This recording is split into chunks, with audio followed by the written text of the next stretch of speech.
بسم اللہ الرحمن الرحیم۔ السلام علیکم ورحمۃ اللہ وبرکاتہ۔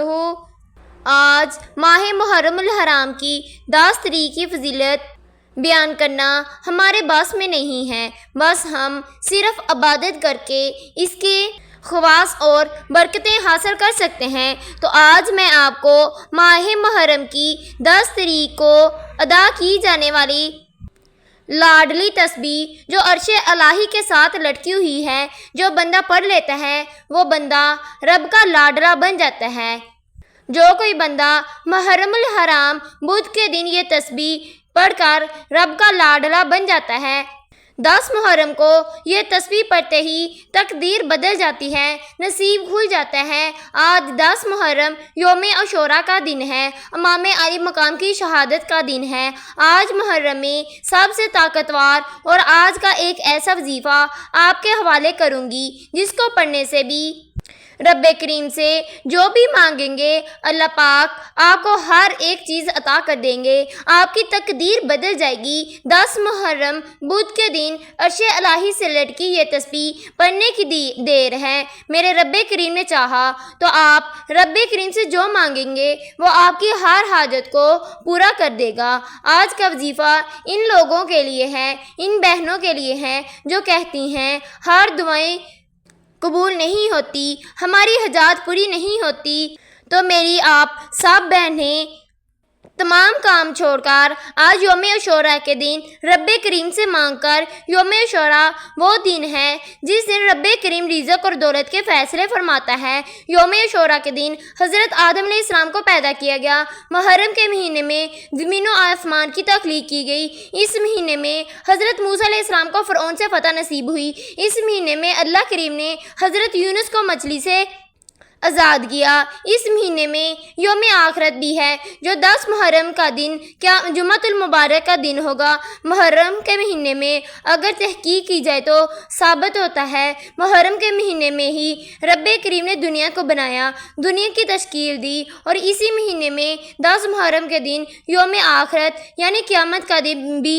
منعقد ہوگا۔ اس مہینے میں نصیب اور تقدیر کے فیصلے ہو جاتے ہیں۔ اس مہینے میں 10 محرم بدھ کے دن 72 شہدائے کربلا کے صدقے آج آپ نے یہ تسبیح پڑھ کر 72 شہدائے کربلا کو ہدیہ کرنا ہے۔ یہ تسبیح جو عرش الہی سے لٹکی ہوئی ہے، جیسے ہی آپ 10 محرم بدھ کے دن پڑھ کر اس دعا کو تمام شہدائے کربلا خصوصاً امام علی مقام حضرت امام حسین رضی اللہ تعالیٰ عنہ کو ہدیہ کریں گے تو آپ کے بگڑے کام سنور جائیں گے۔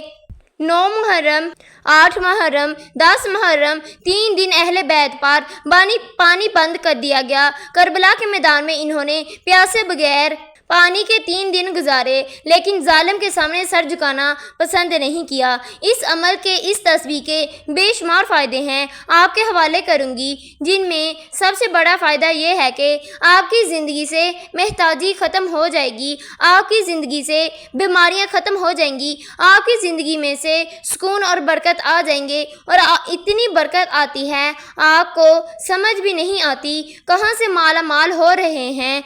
تو ناظرین اب ہم جان لیتے ہیں آپ نے یہ عمل کرنا ہے اور کیسے کرنا ہے۔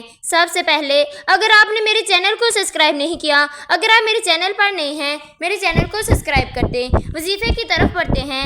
آپ نے باوضو ہو کر 10 محرم الحرام یوم عاشوراء بدھ کے دن آپ نے کسی بھی نماز کے بعد باوضو ہو کر اس عمل کو کرنا ہے۔ آپ نے سب سے پہلے نبی کریم صلی اللہ علیہ وآلہ وسلم کی ذات اقدس پر درود پاک پڑھنا ہے۔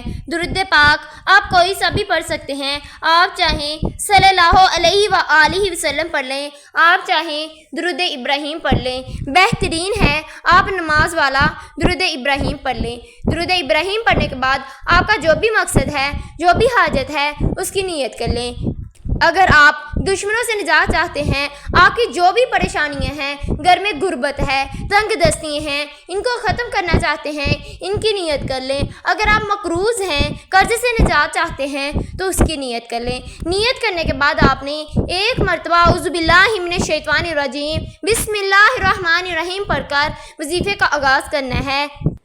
سب سے پہلے نمبر پر جو وظیفہ پڑھنا ہے، وظیفہ اللہ تعالیٰ کے صفاتی نام کا وظیفہ ہے۔ وہ صفاتی نام یا وہابو ہے۔ اللہ کے 99 نام ہیں اور ہر نام کی اپنی اپنی فضیلت برکت ہے، لیکن اللہ کا نام یہ یا وہابو یہ وہ صفت والا نام ہے جس کی فضیلت برکت سے آج تک کوئی محروم نہیں رہا۔ اس وظیفے کو پڑھنے والا راتوں رات اپنی ہر حاجت میں کامیاب ہو جاتا ہے۔ اگر آپ اپنی جلد خواہشات کو پورا کرنا چاہتے ہیں، ایک دن کے اندر اپنی ہر بیماری پریشانی سے شفا چاہتے ہیں، تو یا وہابو کو پڑھ کر دیکھیں۔ آپ نے یا وہابو کو کیسے پڑھنا ہے، کتنی بار پڑھنا ہے، توجہ سے سنیے۔ یا وہابو کو آپ نے 11 مرتبہ پڑھنا ہے۔ آپ چاہیں یا وہابو کو تسبیح کے دانوں پر پڑھ لیں، آپ چاہیں ہاتھ کی انگلیوں پر پڑھ لیں۔ آپ نے یا وہابو کو 11 مرتبہ پڑھنے کے بعد دوسرے نمبر پر جو وظیفہ پڑھنا ہے وہ عرش الہی کے ساتھ لٹکی ہوئی تسبیح ہے۔ اللہ کریم نے ہر شے کو قرآن مجید میں منعقد کر دیا، لیکن یہ کلمات اتنے خاص ہیں، تسبیح اتنی خاص ہے جو عرش الہی کے ساتھ لٹکی ہوئی ہے۔ اگر آپ بھی عرش الہی کے ساتھ لٹکی ہوئی ہر دعا سے فیض ہونا چاہتے ہیں، تو اپنی نسلوں کو آباد کرنا چاہتے ہیں، اپنے گھر کے حالات کو بہترین بنانا چاہتے ہیں، 10 محرم بدھ کے دن اس تسبیح کو پڑھ لیں۔ وہ دعا سبحان اللہ و بحمدہ سبحان اللہ العظیم کو پڑھنا ہے۔ سبحان اللہ و بحمدہ سبحان اللہ العظیم کو پڑھنا ہے، جسے پڑھنے والا مستجاب الدعوات بن جاتا ہے۔ 10 محرم کے دن یہ دعا جس گھر میں پڑھی جاتی ہے، اس گھر کا بچہ دولت مند بن جاتا ہے، بیمار ہے تو صحت یاب ہو جاتا ہے، ناکام ہے تو کامیاب ہو جاتا ہے۔ ان کلمات کو آپ نے کتنی بار پڑھنا ہے؟ سبحان اللہ و بحمدہ سبحان اللہ العظیم کو آپ نے صرف 5 بار پڑھنا ہے۔ آپ نے سبحان اللہ و بحمدہ سبحان اللہ العظیم کو 5 بار پڑھنے کے بعد آخر پر آپ نے ایک سورت پڑھنی ہے، وہ سورت اخلاص ہے۔ سورت اخلاص شریف کو پڑھنا ہے۔ جو شرک کرتا ہے، جو وحدانیت کا انکار کرتا ہے، وہ تباہ برباد ہو جاتا ہے، وہ اصل جہنم کا حقدار ہو جاتا ہے۔ آج اگر آپ رب کے ان تمام عذابوں سے بچنا چاہتے ہیں، سورۃ اخلاص کو پڑھ کر رب کائنات کی وحدانیت کو بیان کریں، رب کریم آپ سے راضی ہو جائے گا۔ آپ نے سورۃ اخلاص شریف کو 10 مرتبہ پڑھنا ہے۔ 10 مرتبہ پڑھنے کے بعد پھر آپ نے آخر پر نبی کریم صلی اللہ علیہ وآلہ وسلم کی ذات اقدس پر درود پاک پڑھ کر اور تمام شہدائے کربلا میں جتنے لوگ فوت ہو گئے ان سب کو ثواب بخشنا ہے، اور حضرت امام عالی مقام امام حسین رضی اللہ تعالیٰ عنہ کے صدقے آپ نے اپنی ہر دعاؤں کو قبول فرمانا ہے۔ اگر آپ نے میرے چینل کو سبسکرائب نہیں کیا، میرے چینل کو سبسکرائب کر دیں۔ اللہ حافظ۔